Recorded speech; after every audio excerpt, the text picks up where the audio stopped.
Welcome to Leadership Beyond Burnout. I'm your host, Dr. Kimberly L. Wilson. You've reached the show for women leaders and emerging women leaders to help you lead beyond burnout. Today we have with us Dr. LaTarsha Holden. She's a prolific author with her books ranging from an autobiography, children's books, and a personal development training manual. And her latest release is Leadership Principles, The Power of Personal Development. She is a former political candidate as she ran for city council in 2017 election. She is named the Georgia National Mother of the Year in 2020 by America's Mothers, Inc. And now get this, she is the 85th woman in U.S. history to hold the title of National Mother of the Year. She's organized several community events for the homeless and empowerment events to encourage women enduring difficult hardship. She's advocated on several issues such as domestic violence, equal rights amendment, homelessness, stop the violence, and the lack of affordable housing. Please welcome for me, Dr. LaTarsha Holden. Hi, thank you for having me. Thank you for gracing us with your appearance. I'm really excited to share your story and everything that you've accomplished. I know there are a lot of women that you can inspire.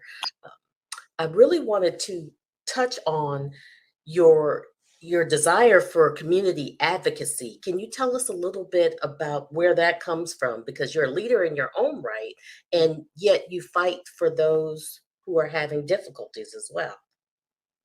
Yeah, you know what? Ever since I was think was small, I always had the heart for those that are getting bullied, someone that was not as popular and they was a loner in school. So I always had this heart, I don't know, a soft heart for people. But as I became an adult, it stemmed from more and more when I myself went through homelessness for 4 years with 6 children. Wow. And I just saw the dynamic of when you're at that place, whether someone was facing drugs or someone, whatever their problem was, I knew that when you was at that place, how people look at you. Mm, You are a nobody to the world. If you're not in the who's who, I'm born and raised here in Atlanta. If you're just not in this cliquish part where they feel you are successful, you are a nobody. You become invisible to the world. So for me, I remember Nelson Mandela stated that how could he enjoy the limited freedom that he had when his sisters and brothers was not free? right. So when God delivered my family of 7, my 6 children and myself from a life of homelessness and poverty, I knew I had a moral duty to go back and help Mm, others. And so that's when I started running for office, advocating on different issues. Although I did not win the election, I did very successful for that to be my first race. right. And I just knew I just had to go and be a voice for someone else. And whichever way God lead, if it's through my writing, speaking, any way I can use my gifts and talents to go be a voice for the oppressed, for those that are forgotten about by society. That's what I do. I just use my voice to make a difference. Now, that's amazing. And when you talk about just burnout in general, and I'm trying to just imagine, like, I only had 2 children.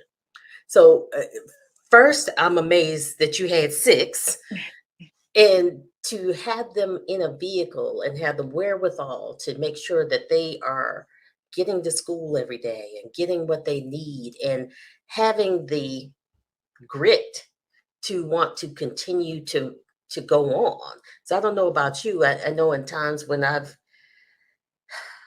don't know, been in a spiritual crisis, I've noticed that everyone kind of falls away. I try to call people on the phone and I can't, they don't answer for whatever. And then I'm like, okay, so God wants me to listen to him. He don't want me to listen to anybody else. So was that your experience or not at all? um, it was for me. It was a little different. I mean, I did maybe have a family member that might offer me a place to stay and my Hmm. kids for 2 or 3 weeks, but then they're in the next room on the phone gossiping, laughing at us. What? But for me, homelessness, we talking about abandoned house, um, scraping up money for hotels, sleeping in a car, staying at a shelter for 3 months. So it was just a constant revolving door for 4 years. But the journey got so hard because as a minister, I often posed the question, what happens when your struggle outlasts your strength? Mm, We all can go through something for a couple of days, weeks, months, but when it right, becomes years and it seems right. like God is silent, what happens when your struggle outlasts your strength? So the journey, I'd probably say 2 years into the homelessness, it just got hard. I didn't know what to do. And Right. I remember walking to a hospital here in Riverdale, Georgia. I was looking frazzled in my hair, and I just told her I can't do it anymore at the desk. She said, "Ma'am, are you saying you want to commit suicide?" I said, "Yes, I am tired. I don't even know. I can't go any further." Wow. They admitted me to the hospital for a week for observation. Hmm. And I remember being there for that week. On that floor, they had a padded room. And I went to the lady at the desk. I said, "Ma'am, can I go into that room?" She said, "Ma'am, you're no threat to anybody." I said, "I know, but I need to go in there." Now, although I was not raised in a church, I did not have a relationship with God. Although I was a Christian, I mean, I went through the act, of confessing and stuff, but I didn't do the walk to become that's necessary to grow. Okay. She said, "Yeah, we can let you in there." I went in that room every day I was there. And I remember going into that room, dropping down to my knees, crying out to God, "God, are you there? Please help Mm, me. I'm scared. I'm lost. I don't know what to do." Although when they released me after that week of observation, although my situation did not turn around immediately, I knew something had changed. mm, I went from the AA degree, the BA, the MBA, but when I got up into the Ph.D. program for leadership studies, now I did want to bungee jump up to heaven and high five my man because I never thought that would be possible. right. Mm, There was no way I could have did that without him. I was 35 when this journey started. 35, homeless, 4 years, 6 kids, two in high school, two in middle school, two in elementary. I was uneducated. I only had a GED at the time, and I had very little work history. There was no way I could have brought a family of that size out of poverty and homelessness without him intervening. right. Right. Often that's not the story because I mean, you talk about you just mentioned your degrees, but not only that, you've reached some national acclaim. You've been on national shows. You've shared a message, been on panels. That is something amazing because most of the people, many people get lost when they're, what did you say? Their strength outlasts the struggle. Or is that how you said But what happens when your struggle outlasts your strength? it? Mm, yes. Mm, I came to my 6 children when we were starting at the beginning of homelessness. I was so humiliated, but I said, "Well, I don't have a lot to offer you guys materially. All I have to offer you guys is to love you unconditionally. And I want to teach you guys the principles of servant leadership." And they was like, "What are you talking about?" The older four, "What are you talking about? How can we help anybody? We don't have any." mm. And Wow. here I am. I'm thinking legacy at a time because I didn't know whether I was gonna make it out of this thing mentally, but I wanted to leave my 6 children Right.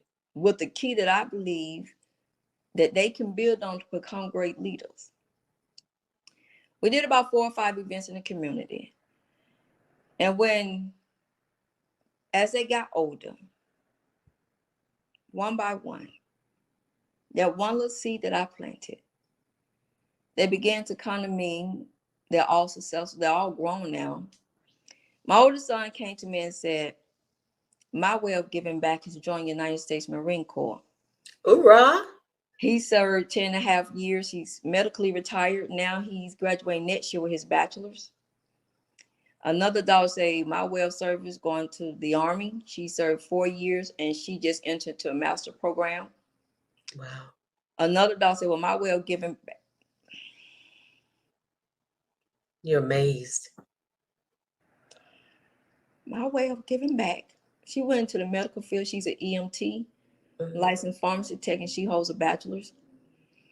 Another son been gainfully employed at a car dealership. My 22-year-old is a 5 times published author, professional photographer, website. She's just a serial entrepreneur. My youngest son just turned 21, and he's been gainfully employed since he was 16. Oh, wow. I hadn't had to visit the jail.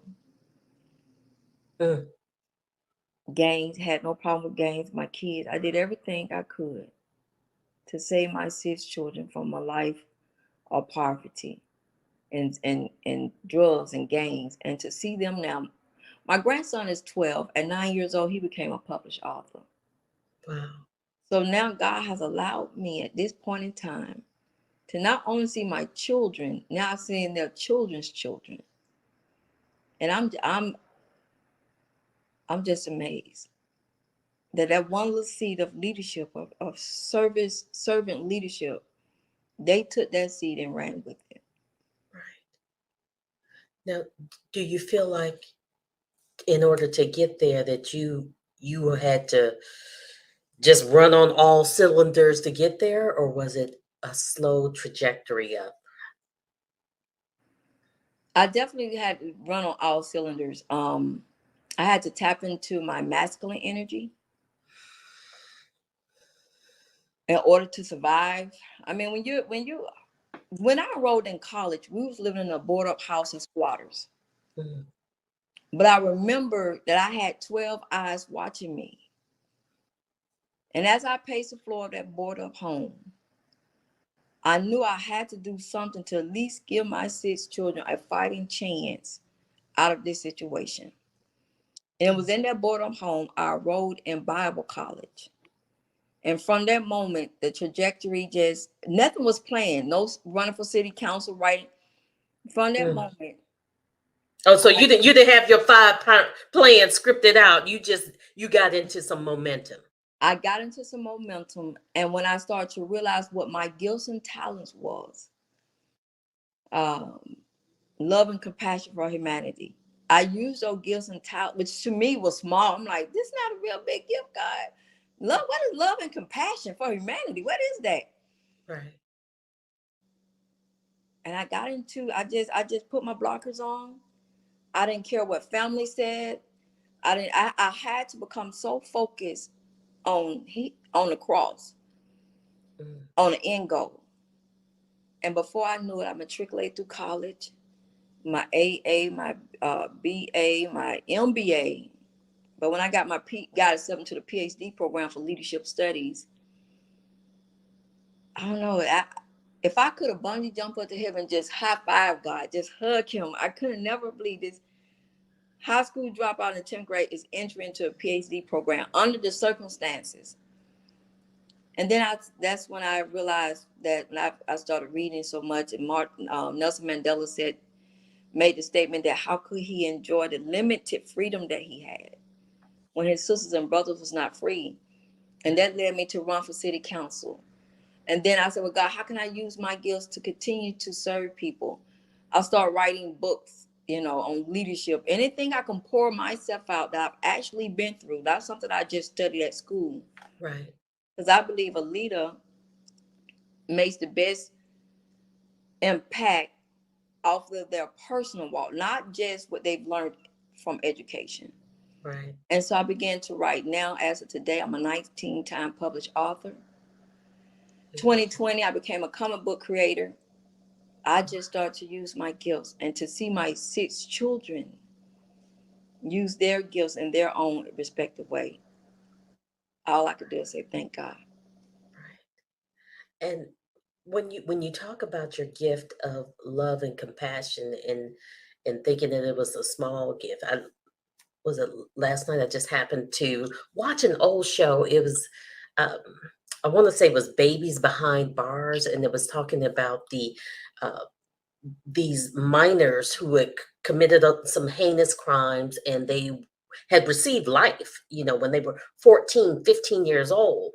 And when you looked at the history of every young person that I saw, they didn't receive any love and compassion. There was serial abuse. You talk about the forgotten population, and it begins to tell me if we want to tackle violence in this society, uh, and homelessness, and we have to catch these babies when they're young. We have to love on them and have some compassion. And no one saw. Many turned a blind eye. So that is huge, love and compassion, especially in leadership. I can remember I despised when I had leaders who just were focused on the dollar. That, you know what, that there, as a parent, because I wrote a parenting guide, but I had to learn. I learned balance, love and compassion. It was discipline, but it had to be a balance in order for them to come out um, successful the way they did. My son in the Marines said when he invited in 2017, I remember coming from a forum as I was running for city council. I got a call from him, and he was stationed, I think, in Tennessee at that time, and I was like, "Yes, son. Is there anything wrong?" 'Cause, when they get grown, you rarely hear from them. They just call Right. you. So I'm like, "Is there anything wrong?" He got serious in his voice tone, and he said, "Mother, would you do me the honor of coming to Tennessee and pin me at my ceremony to Staff Sergeant Holden?" Oh. In my mind, I cannot believe that he asked me. I thought maybe he'll call my dad or mom or my sisters. And I said, I can't believe you asked me, because although we was no longer homeless, my mindset was still, I was a nobody. Mhm. He said, Mother, had it not been for you, where would we be? He said, you became like a life coach for us to show us how to keep going through life adversities. Mm. He said, when I Wow. was in the Marine boot camp, but it's the hardest boot camp out the military. Yes, it is. He said, he said, because I thought I was going to die in there. I just thought I didn't work out like my recruiter told me. I'm throwing up when I'm running. He said, but what came to my mind, if that lady can keep going, you can keep going. Mm. And he said, yes, would you do me the honors to pin me at my ceremony? Probably one of the That's, best calls I ever received in my life. that's beautiful. That's beautiful. You created a multi-generational legacy of very resilient people who can move past adversity. So now you've been on the national spotlight. You've talked on so many panels. What is next for you, and what do you even know where you're called to go now? Well, I would like first let me tell you how I got on ABC to tell the truth with Anthony Anderson. This is how God lets me know He's with me. It be these little nuggets. So in Mm. 2020, when I got the Georgia and national title as Mother of the Year, the organization um, holds a big convention every year for the new mothers in Washington D.C. I mean, they lay out the red carpet. They announce the National Mother of the Year on stage in front of all the women, that got elected for their, chosen for their particular state. But this particular year, COVID happens, and I'm not able to enjoy the festivities, Right. and I'm like, God, what's the purpose of getting this award? I can't even enjoy it. So a year later, God lets me know, I got some more for you. Don't worry about it. I get a call from a Hollywood producer. It was on April the 1st. I'm like, this is an April Fool joke. She said, you know what? I didn't think about that. She said, I can assure you this is not April Fool's joke. We would like for Beautiful. you to be a guest on ABC to tell the truth with Anthony Anderson. And the title of the show is Who is National Mother of the Year? Oh, wow. And they flew me out. God said, I'm not just going to send you to Washington. I'm going to send you national. So everybody can see that you, and I don't know no one in Hollywood. Only God. And that's how he'll do little stuff to show me I'm with you. I got you. And it's that what gives me the fortitude to keep going, to keep moving. Now, I did just release a book. You asked what's next. I just released a book at the end of August 25th. So I'm in the process of doing some book signing, scheduling some book signings and everything. But my thing is, I just move the way God tells me to move. Although I'm born and raised here in Atlanta, I'm not at every event. I try to be very selective and go where God tells me to go. I personally believe that you don't have to be in everything for God to elevate you, bless you, or use you. Mm. And for me, I just move on purpose. I prefer purpose over perfection. Okay. And that's how I move today. Right. That is such a great point about purpose over perfection, because I think so many women burn themselves out trying to do everything just right and not, you work on a project and you're working on it just hours and countless hours, changing, tweaking, or either you're procrastinating because you fear not being perfect, and then you have to get it together in the last moment, but stressing and worrying about it, and burning yourself out. But purpose and progress as well over perfection. Yeah, I definitely agree with you. I hold myself accountable by doing one thing. I would tell somebody, one person. I don't have to. Because my thing, if you're doing a lot of talking, you're not doing a lot of producing. I might Wait a tell minute, wait a minute, wait a minute, wait a minute, wait a minute. We need to go say that again. if you're somebody that's doing a lot of talk, oh, I'm doing this, I'm doing that, you ain't doing nothing. You ain't doing. You don't have to. I might announce, I might call a friend, if God put on my heart to write a book. She'll never hear nothing else about that until I say my book is published. That's only to hold myself accountable. But if I'm doing a lot of talking, that means I'm trying to impress people. I don't have to impress nobody. It's not about becoming a New York bestseller. I'm living out my purpose. I was led to write this particular children's book with this message. That's my purpose. I'm going to tell one person, if it's a daughter, a son, just to hold myself accountable. I do not believe in talking just to hear myself talk. So if it comes out my mouth, I have then held a certain standard for myself. Because at that point, if I do not fulfill what I'm saying, then I'm just doing something to want to be seen, to want to be heard. And so that's how I keep myself accountable. Yeah. So if you meet somebody always running their mouth, always, and you'll never meet somebody that is doing good in life that have the time to talk you down off your goals. I've never met nobody. The people that doubt me and my family, cousins, uncles, mom and dad, sisters, these are the people that will stand on their front porch, so to speak, scared to get off and make a change, scared to get off and go after their dreams. So I learned on this journey, you will never see or hear a person that are achieving their goals talking you out of yours. I've never seen it. Right, right. Well, they say that the graveyard is the richest place because it's full of hopes and dreams. That's it. And that's it. When Les Brown said that, you're definitely right. That is true. So what I decided myself, that's why I created a comic book. I ran for city council. Whatever my heart is that's in line with my purpose. And for me, that is very important that I'm not trying to get off my track lane because sister over here is doing something. So let me go see what she's doing. That's not my lane. I'm not going to be successful over there because God, that's not my gifts and talents in that area. And so my gifts and talent, love, compassion, and spreading hope and inspiration.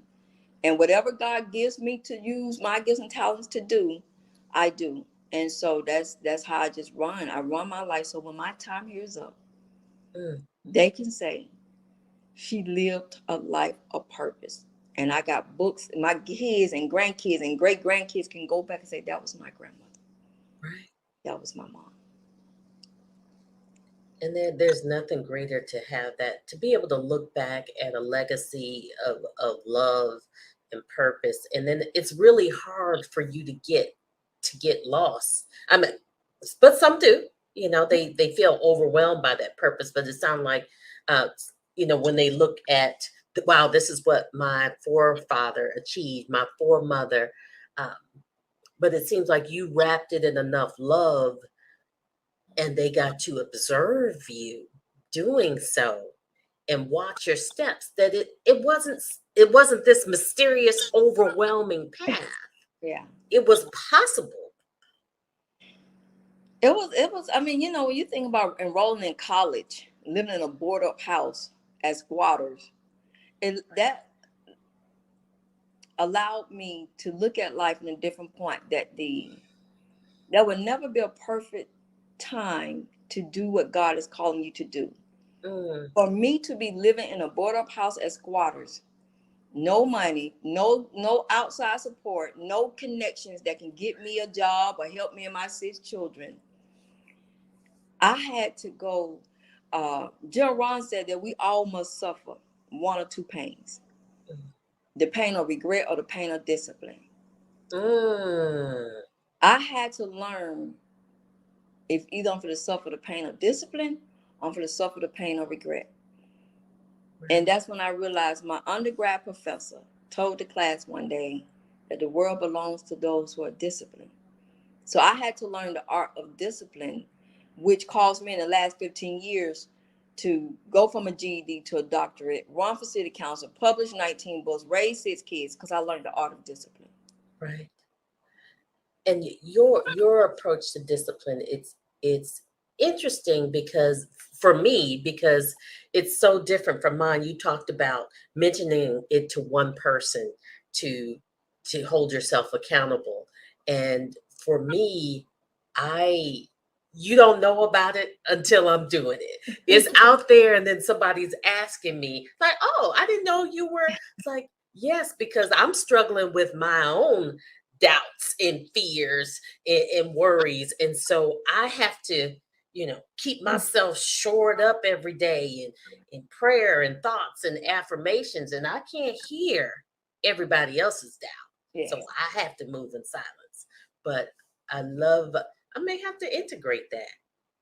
Yeah, well, and it's like you said, now I do move in silence. No one, because when you got to think, when you mention something one time and they never hear it again, most people thinking, oh, they're not going to do anything until you see the finished product. I just graduated from a fellowship program, a year-long fellowship program. People didn't hear nothing about till it was done. I just finished 8 months of training in real estate. You don't hear that, like you said, because I move in silence, because I don't need the negative energy to come my way. Can you But share what fellowship is for those who don't know what a fellowship is? so I'm a graduate of the Black Child Development Institute Fellow Program. Fellow program, I guess, is a course of study within an organization or certain institute where you specialize or you just learn. It's more like a further studying of that organization's mission. Mhm. So for Okay. me, it was a year-long study, Black families, Black children, the history, where we come from, where we're going. And so I'm a lifelong learner. I have to read something every day. I don't care if it's a pamphlet or something, it would drive me crazy. Mhm. And that's what it is. I keep my eyes on God. I don't care I shop at Goodwill.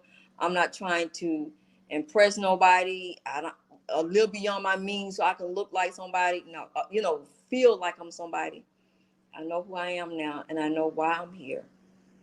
And I just want to finish that. So as a motivational speaker, a life coach, I do that as my business. But I love the simple life. Right. And now something we haven't talked about is that you were once in a very male dominated industry. Could you share a little bit about that? If because for me, being a U.S. Marine before, that was a male Yeah. dominated industry as well, and you do have to step into your masculine in order to succeed sometimes. So I'd love to hear about some of that, and you share some of that with our audience.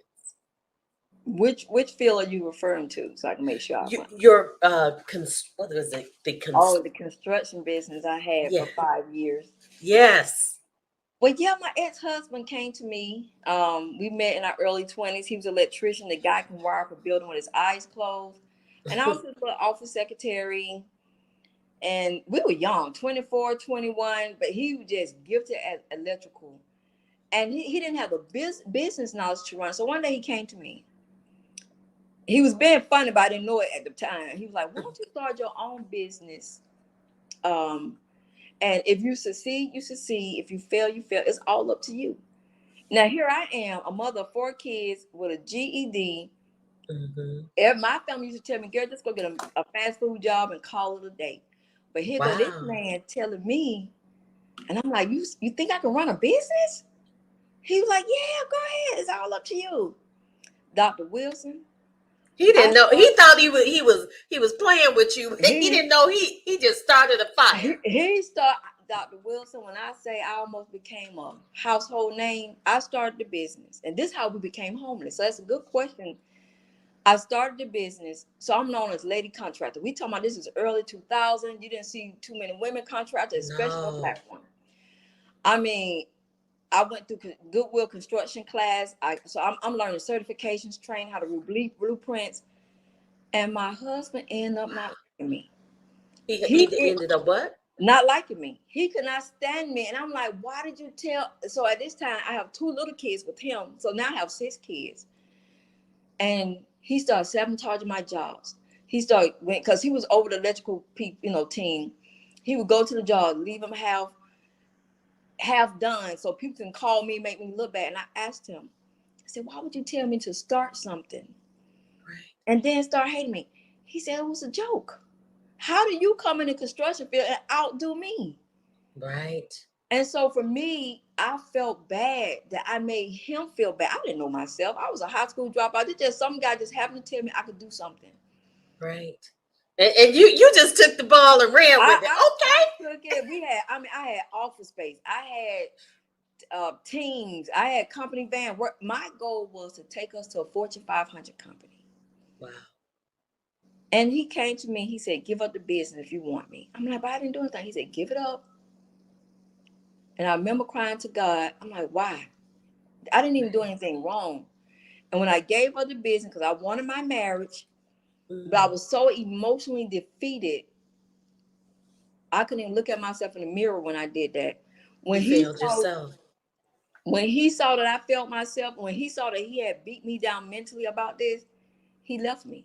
He didn't want to have anything to do with me.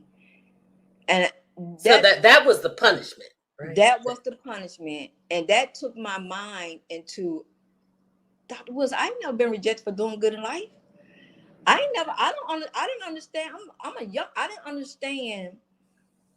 You were still submissive to your husband. You were still doing everything right. But this guy just could not.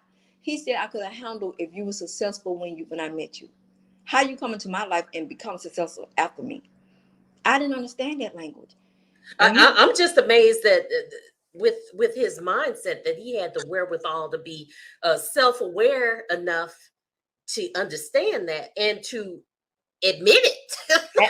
and admit it, and I was a shell up when that marriage ended. I'm like, I'm not doing nothing else. I was so scared, and that's how we became homeless. Because I was like, I'm not doing nothing else. My mind just went blank. I'm like, oh goodness, You were traumatized. I was traumatized. I was with this guy for 10 years, and you trying to tell me my marriage ended because I was doing good and obedient. I was doing, but I didn't know he was doing it as a joke on me, but that's why we was homeless for so long. I didn't know, but I just knew. But it came a point in the homelessness that I'm like, I got to fight one more time. And this where it led to me fighting again. Wow. And sadly, after the divorce, he got on drugs and he died a horrible death back in 2019. Oh man. Yes.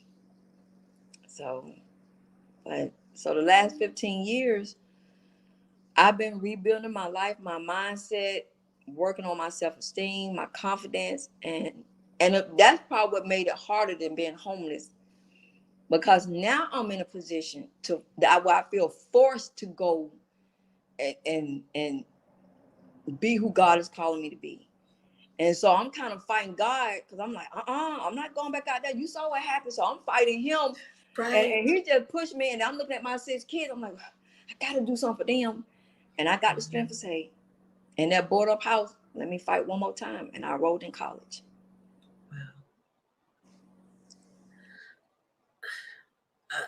I can't even imagine. So if you had a young woman in front of you right now who was in your situation, and dare I say it's even a little bit more harsh of a reality now, um, what would you tell her? Are you talking about if she's in a relationship or she's homeless? Uh, wow. Let's say if she were homeless. I would say don't be ashamed if you have to go to a shelter. I know you want to believe family's supposed to be there for you, but oftentimes where God is taking you, those people can't go with you. So don't be ashamed if you have to go through a shelter. Don't be ashamed if you have to go to Goodwill. Don't be ashamed if you have to go without necessities.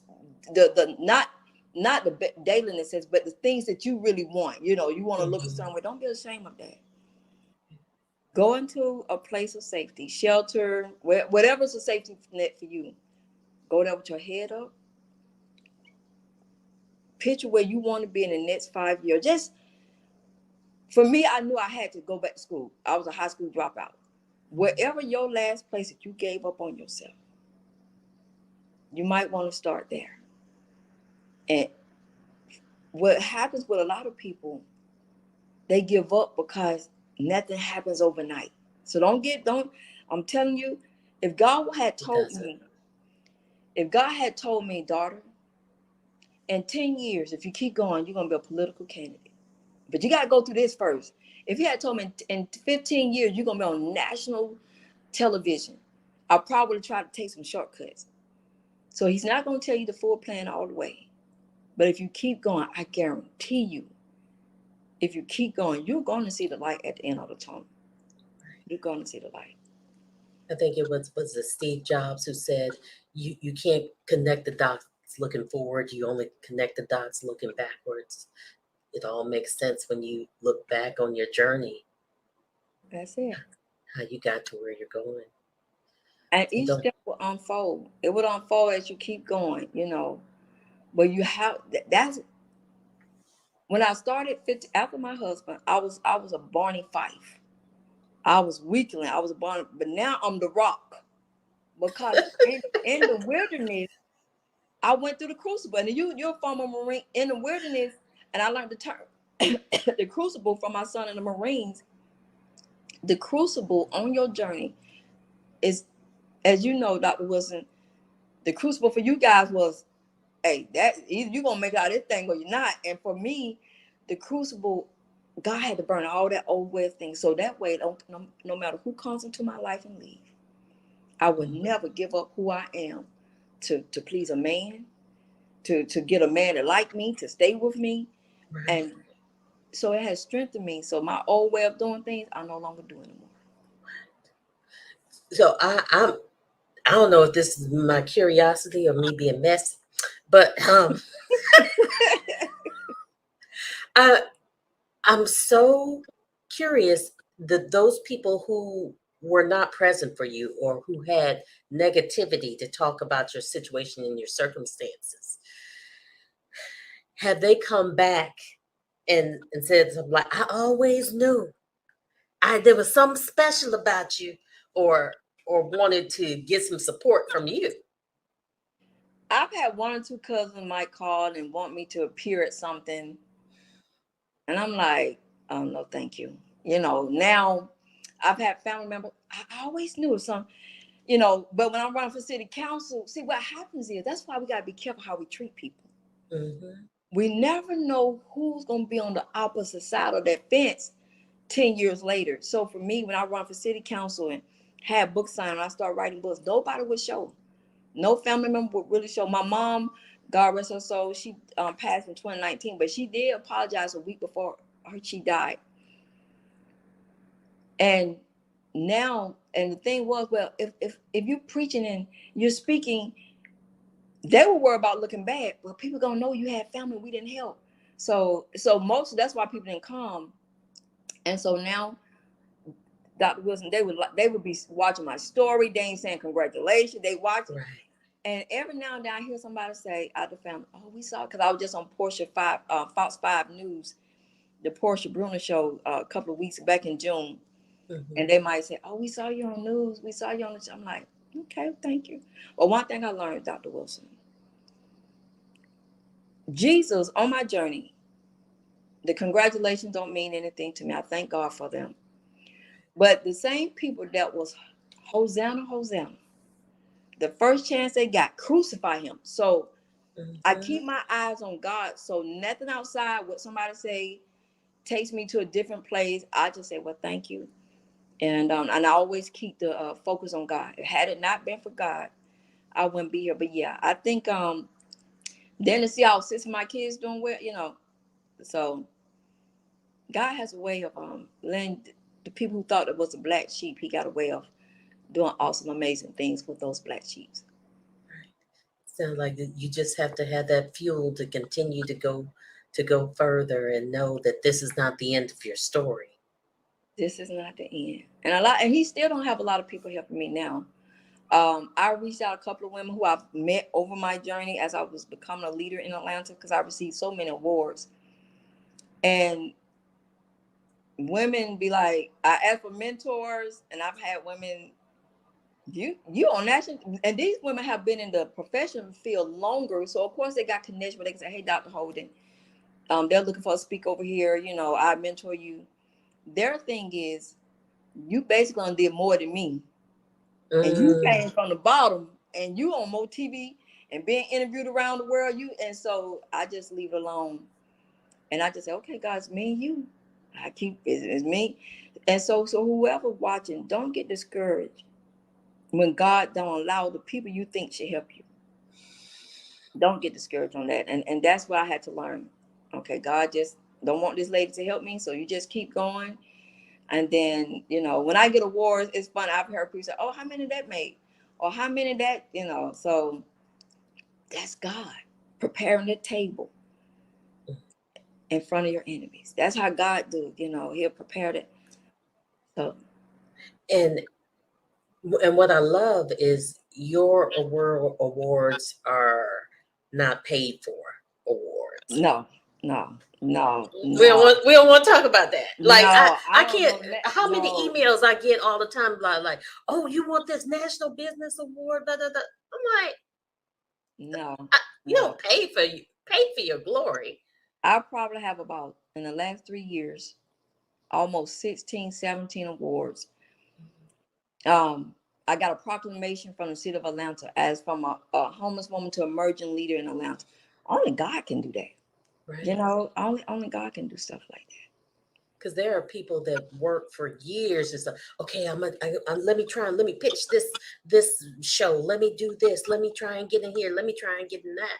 And it is just unfolded because you were obedient to God. You were obedient to your journey and to who you were.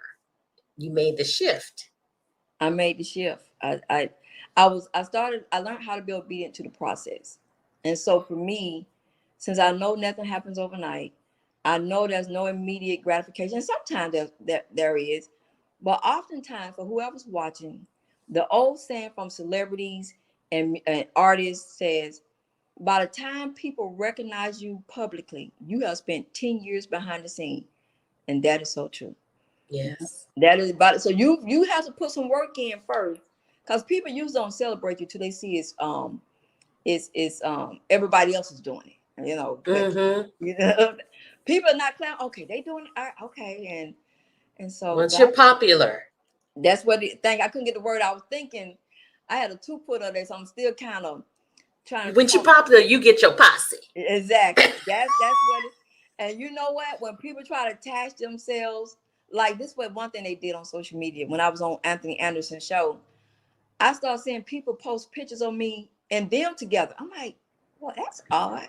So, and then my friends say, Why oh, you trying to they claim call me? crowd chasing. I said, oh, I ain't know what the tag me in the picture. Oh, my friend, I know Dr. Holden. And I'm like, so when I start seeing people posting pictures of them and I together, and it's cool. You know, I'm glad I met the people that I met along the way. Right. But I just stay humble, keep my eyes on God, you know, because at the end of my day, I can't take the degrees with me. This stuff gonna be probably bossed up by my kids. I Right. can't take the awards, but what I can take is my dignity, my integrity, and my love for humanity. I can take that with me. And that is leadership. That is leadership. Your story is so touching and so inspiring. And I know that there's a woman who's listening right now who has gathered the strength to continue to move forward because Dr. Holden did it. She went through the fire and inspired me. My flame does not have to go out. Yeah, they don't have to go out. Mm. It does not have to go out. You do the work, leave the outcome to God. That's what I do. I write and publish the book because I'm doing my part. I leave the outcome to Him. Right. Yeah. That's beautiful. Um, and uh, I can actually affirm as well that there had been something that I was really forcing to try and make it happen, and it just was not happening. Like I did not know how to make it happen. It just couldn't happen, and it hasn't happened yet, so I can't say what it is. uh, but all of a sudden, and I mean very recently, someone is like, "Well, we want that. Would you do that for us? Can you?" And I'm like, okay, I guess I gotta do it. I guess I gotta. All of a sudden now it's in demand, the thing that I wanted, but now it must be time for it to occur. And that's God's way letting you know confirmation. When I wrote my last book, It's Okay to Be a Mess, I'm writing, and once it was published, or while I'm writing it, people would come and say, oh, exactly what I'm writing the book about. I'm like, okay. So God will always let you know when you're in line. You get confirmation from the outside world that it's needed. It's time. Yeah. That's beautiful. Any last thing you want to say to some of our ladies and leaders that may be watching? Well, I just want to leave this with, because it came up in my mind earlier. Leaders, no, and leaders are anybody. If you kids, whatever, it ain't just CEO, but Right. have you some accountability people around you, not yes people. One thing I learned on my journey as a leader is oftentimes we become public successes and private failures. That's because we have people around us that are yes people. You know, you do something that you're not supposed to do, and they want you to. You got to remember, anybody that's going along with your craziness, they do not care nothing about you. I'm sorry. Yeah, girl, go ahead. Go ahead, girl. Oh, you finna do that, girl? Guy, you know, hey man, that's not, and you already know what you're gonna do is wrong. But if people are co-signing on your stuff that you know is not right, they're not for you. But accountability partners, for example, when homelessness got so hard, I called one of my friends. I said, you know what? I'm thinking about going strip. I think about I'm gonna be a strip because the thought was gonna Not come. Magic City, girl. Yeah, yeah. I'm thinking about. I'm like, she started laughing. She said, "Oh, I'm not laughing because you don't have the body. You're not nice looking." She said, "LaTarsha, they will eat you up in there." And I said, "You think so, girl?" She said, "Girl, your personality." But she was an accountability partner. Had she been somebody that said, "Let's do it. Let's go make this money," I don't know where I'd be at. So we got to have people that's not going to feed into our nonsense, that's going to help us hit that brick wall quicker than we would if we had accountability partner. So I just want to make that, I believe that's going to be pivotal to your success moving forward, And even if you don't have a lot of people, I'm just talking about maybe you got one person that you know Right. is going to speak life into you and it's going to tell you. And now you can make your choice after that, but at least you had somebody say, I don't think that's the right way to go there. Right. No, yeah. Right. And I want to add something on to that as well, is if you find that you have someone in that position who is supposed to be that for you, but you notice that they're not really caring for or supporting you in the ways that you need, that it's okay to shift and get somebody who can fulfill that role, and you Oh, have to say that. definitely. You definitely have to know. Mm, that's a good point, because what happens is 9 times out of 10, when you meet people, you're at a certain level. When you start to grow and they ain't growing too, and that's why I'm big on personal development. Oftentimes you will have to switch seats. The person that used to have a front row seat now might have to have the balcony. And, Mm. and it's Oh, so and they're gonna be mad. They're gonna think you better than them. But right. no, you didn't They grow. can't take you where you're going, where You you need to go. because you're gonna hinder me at this level. Now you still have a eye view of my life. You just ain't on the front row no more. I'm just gonna move you to the back, or you ain't on the front center stage with me. Hmm. And that's gonna have to take strength to do that, because you got accustomed to them too. But you got to realize where I'm going. And their behavior and that's the way they do stuff is not that you're looking down on them. It's Right. just like you have did too much work, and God has invested too much in you to allow anybody to take you off course. So you will Right. have to rearrange some seats when God starts to elevate Rearrange some seats. That might be your next book. you. That might be your next book, because that is a word. I want to thank you so much for sharing your wisdom, your leadership, your journey, and your path, because it's so inspiring and so motivating and activating. Because sometimes you hear inspiring stories and you think, oh, that's nice. But yours is really one that encourages people to action. That, wow, if Dr. Holden can do this, I have to at least try. At least try. At least. Thank you so much for being here today. Thank you for having me. Thank you, everyone, for joining this. This is Dr. Wilson with Leadership Beyond Burnout. You can find us here every Thursday at 5 p.m. on Vitality TV on E360 TV.